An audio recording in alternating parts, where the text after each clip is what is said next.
but how much, as in just like promo, do you do when you go into a city, when you're headlining? Man, it depends on the city.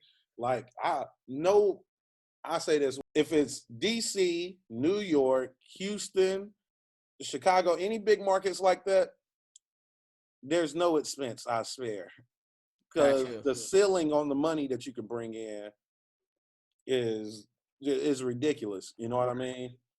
Like So it's worth once, that, however much. yeah, Let's once say, you and I'm just throwing out a number. If you spend 2,000 on promo, you can make 12, 20, 30,000, 30,000. Okay, that makes yeah. sense.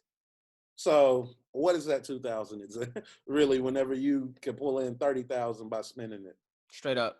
Yeah, so Straight it's up. like, nah, let me go get, even if it's 15,000 or 12,000, that 2,000 is nothing to go That's an get that. investment. Yeah, invest in yourself. So yeah, nah, it's worth it. You just got to make sure that you have the audience, because once you have the audience, I promise you, man, they come and they'll come. They just need to feel like it's an event. Right. And Right. so the more places they see it, the more people are talking about it, the more it feels like an event for them.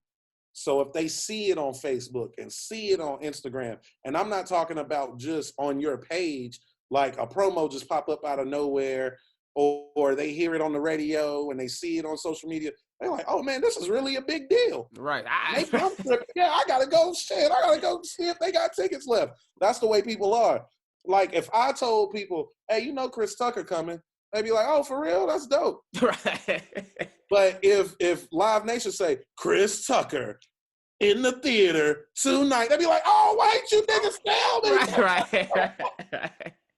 So it's just, I don't know, man. It's marketing is really weird. Uh-oh. I think we froze. He froze on your end, Lee?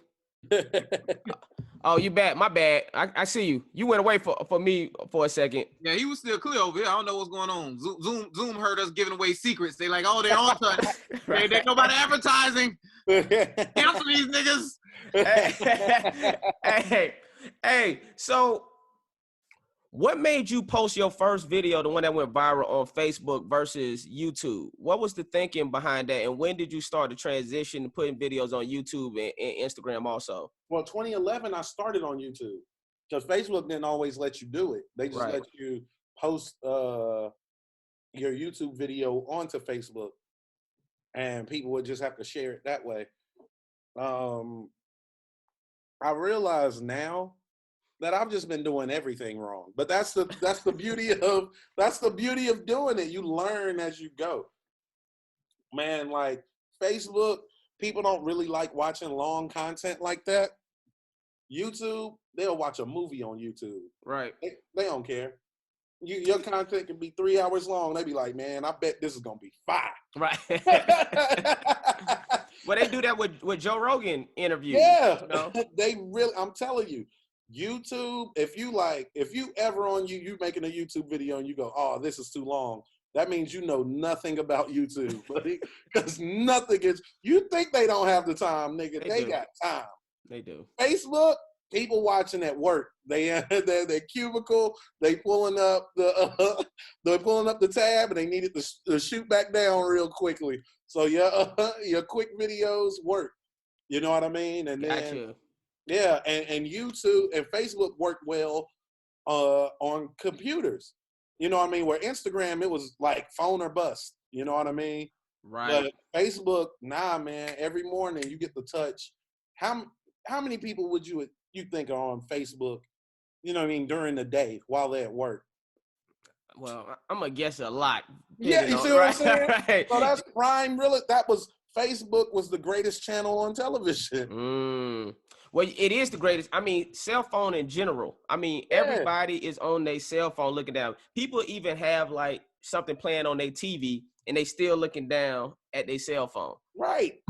It's the best channel. Hey, and I'm talking to you on a laptop. I don't fuck around, bro. This is to be taken seriously.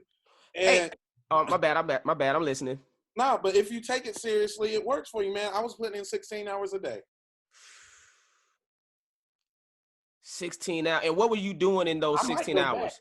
back. Research. Like let's say somebody had a haircut, right?